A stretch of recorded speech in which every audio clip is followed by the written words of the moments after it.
दोस्तों, शाम का समय था। पुणे की सड़कों पर हल्की हल्की रोशनी बिखरने लगी थी और बाजार में रौनक बढ़ रही थी। ठेले खोमचे वालों की पुकार ग्राहकों को लुभाने में जुटी थी। हर ओर चहल पहल थी।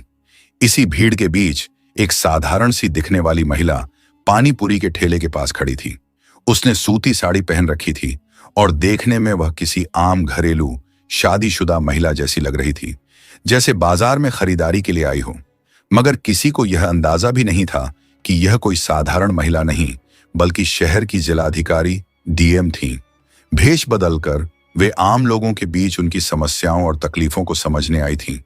बिना किसी तामझाम, बिना किसी पहचान के, बस एक आम नागरिक की तरह। मैडम ने पानीपुरी के ठेले के पास जाकर मुस्कुराते हुए कहा, भैया जरा तीखी वाली बनाना। ठेले वाले ने उत्साह से जवाब दिया, हाँ मैडम, बहुत मजेदार बनाऊंगा। वह तुरंत कुरकुरी पूरी में मसालेदार पानी भरकर उन्हें देने लगा। मैडम ने पहला ही कौर लिया और उनके चेहरे पर हल्की सी मुस्कान आ गई। पानी पूरी सच में लाजवाब थी। उन्होंने इशारे से और खिलाने को कहा तो ठेले वाला खुशी खुशी अपनी कला दिखाने में जुट गया। लेकिन मैडम सिर्फ स्वाद का आनंद नहीं ले रही थी, वे उसकी मेहनत और व्यवहार कुशलता को भी परख रही थी। तभी माहौल में अचानक तनाव घुल गया। 4 पुलिस वाले मोटर बाइक पर आए। उनकी वर्दियों पर धूल जमी थी और उनके हाव भाव में अजीब सा रौब था, जैसे किसी बाहुबली के आदमी हों। उनमें से एक ने ठेले वाले को घूरते हुए कड़क आवाज में कहा, अबे तेरा ठेला यहां कैसे लगा? कितनी बार कहा है कि सड़क किनारे अतिक्रमण मत कर, लेकिन तेरी हिम्मत तो देखो। पानीपुरी वाले का चेहरा उतर गया। उसने घबराकर हाथ जोड़ लिए और विनम्र स्वर में बोला, साहब, हम गरीब आदमी हैं, यही करके परिवार पालते हैं। लेकिन पुलिस वालों के चेहरे पर कोई पछतावा नहीं था। उनमें से एक ने ठेले पर जोरदार लात मारी। ठेला हिल गया। सारी पानीपुरी जमीन पर बिखर गई। मसालेदार पानी सड़क पर फैल गया और कुरकुरी पूरियां, जो अभी तक लोगों के स्वाद का हिस्सा बनने वाली थीं, अब गंदगी में लथपथ पड़ी थीं। बाजार की भीड़ सहमी हुई खड़ी थी, लेकिन किसी में कुछ कहने की हिम्मत नहीं थी। लोगों की आंखों में डर साफ झलक रहा था। मैडम के अंदर गुस्से की लहर दौड़ गई। उन्होंने एक कदम आगे बढ़ाया और सख्त आवाज में कहा, यह क्या तरीका है? किसी गरीब की रोजी रोटी ऐसे उजाड़ दी? पुलिस वाला उनकी ओर मुड़ा, ऊपर से नीचे तक घूरा और फिर हंसते हुए बोला, ओहो, देखो, समाज की नई नेता आ गई। अरे मैडम, तुम अपने घर जाओ, यह हमारा मामला है। मैडम ने गहरी सांस ली। उनकी आंखों में तेज था और स्वर में दृढ़ता। गरीबों पर अत्याचार करना कौन सा कानून है? पुलिस वाले को यह जवाब नागवार गुजरा। उसका चेहरा गुस्से से तमतमा गया। अगले ही पल, बिना किसी चेतावनी के, उसने तैश में आकर मैडम के गाल पर जोरदार थप्पड़ जड़ दिया। चारों ओर सन्नाटा छा गया। किसी को समझ नहीं आया कि एक पल में क्या हो गया। थप्पड़ इतनी जोर से पड़ा था, उनके चेहरे पर लाल निशान उभर आया। भीड़ अवाक थी। लोगों की आंखों में अविश्वास था।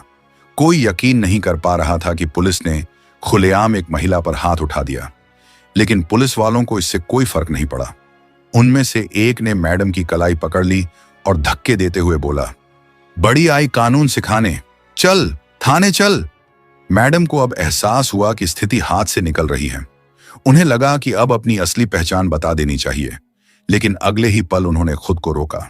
अगर मैं अभी सच बता दूं तो ये डर कर चुप हो जाएंगे, लेकिन मुझे देखना है कि आम जनता के साथ कैसा व्यवहार किया जाता है। मुझे यह नाटक और आगे बढ़ाना होगा। उन्होंने कोई विरोध नहीं किया।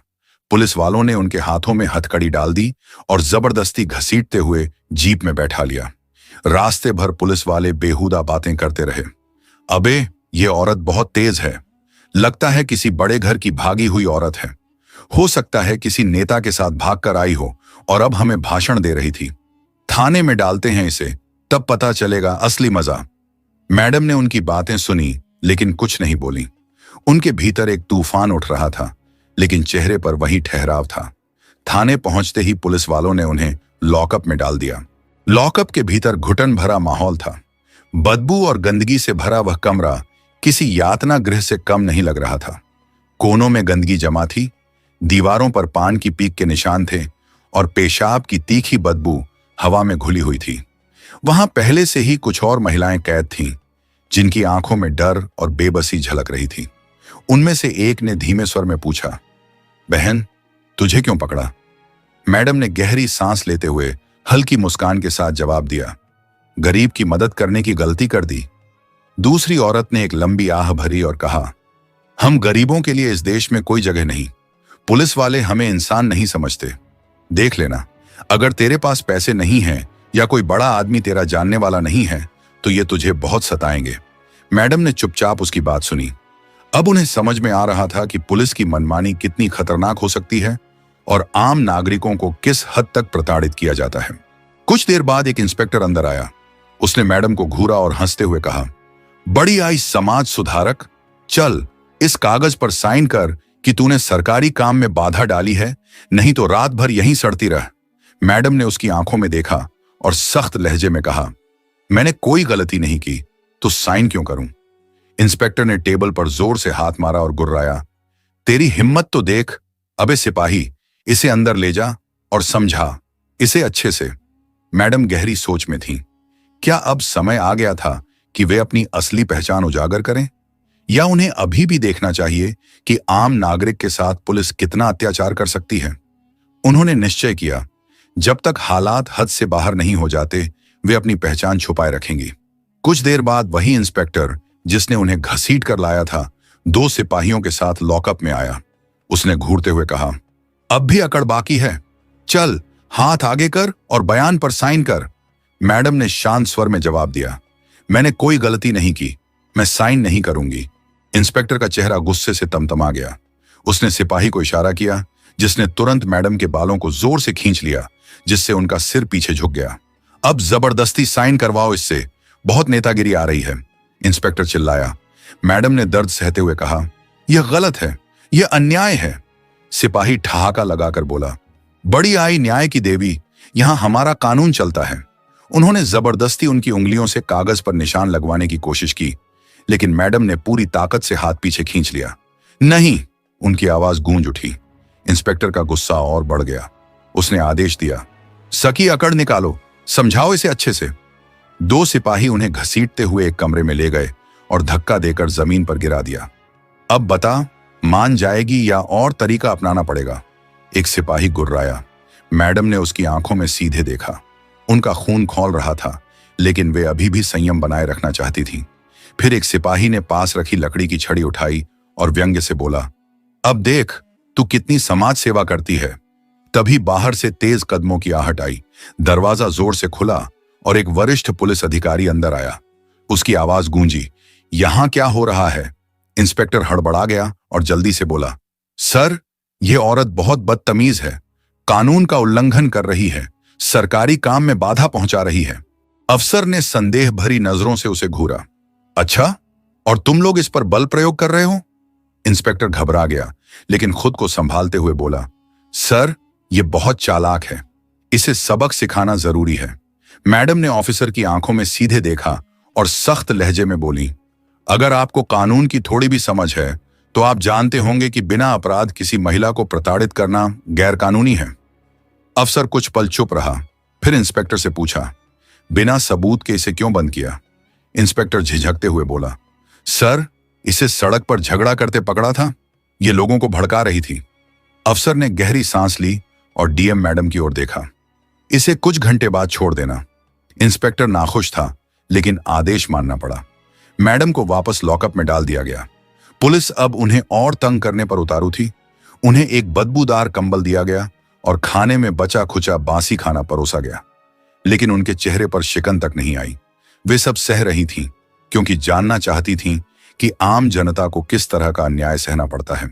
अगली सुबह इंस्पेक्टर फिर आया और व्यंग्य से बोला, आज तेरी किस्मत अच्छी है, तेरी जमानत हो गई।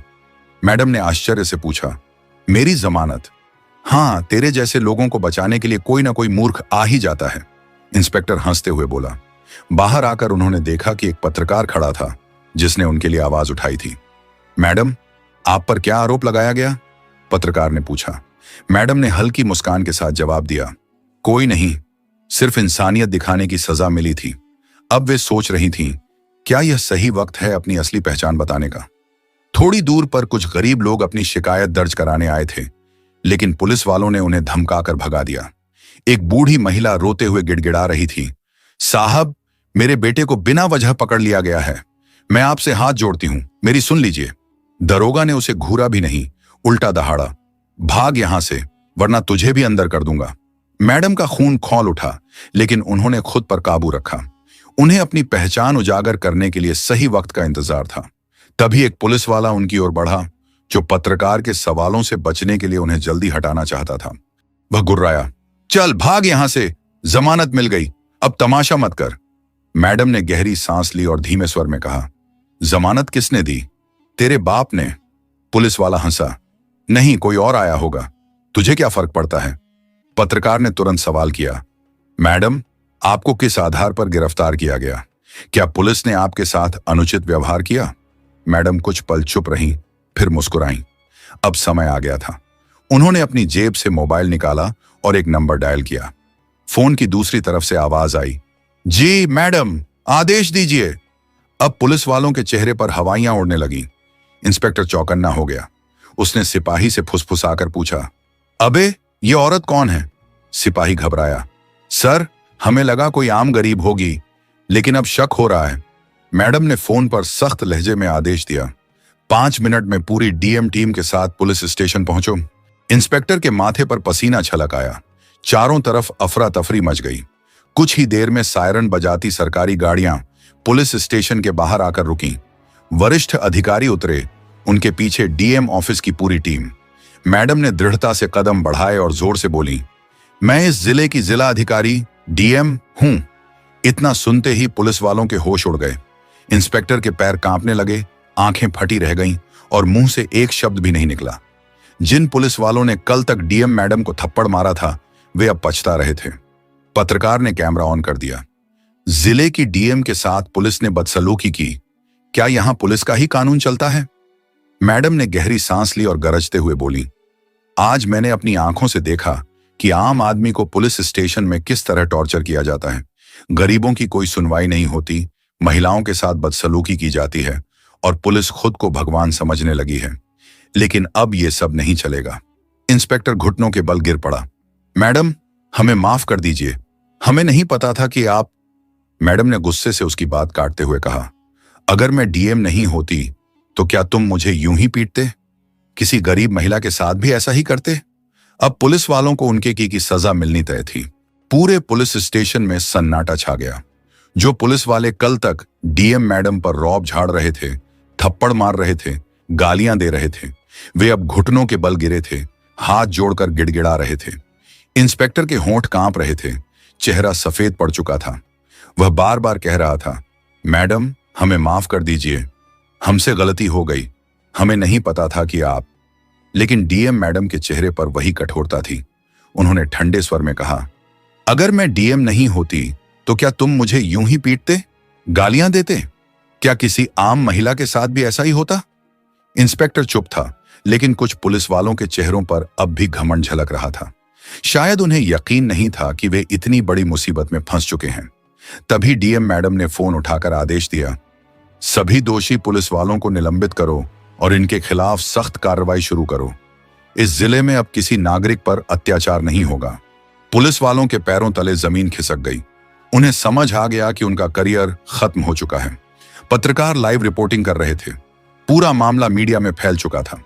डीएम मैडम ने भीड़ की ओर देखा और सख्त आवाज में कहा, सुनो, आज मैंने अपनी आंखों से देखा कि इस थाने में गरीबों और महिलाओं के साथ कैसा व्यवहार किया जाता है। यह पुलिस सेवा नहीं, गुंडागर्दी है। लेकिन अब अन्याय नहीं चलेगा। इतना सुनते ही कई पीड़ित लोग आगे आए और रोते हुए अपनी आप बीती सुनाने लगे। पुलिस पैसे लेकर झूठे केस में फंसाती है, हमारी बहू बेटियों को परेशान किया जाता है, हम गरीबों की कोई सुनवाई नहीं होती। अब डीएम मैडम की आंखों में क्रोध झलक रहा था।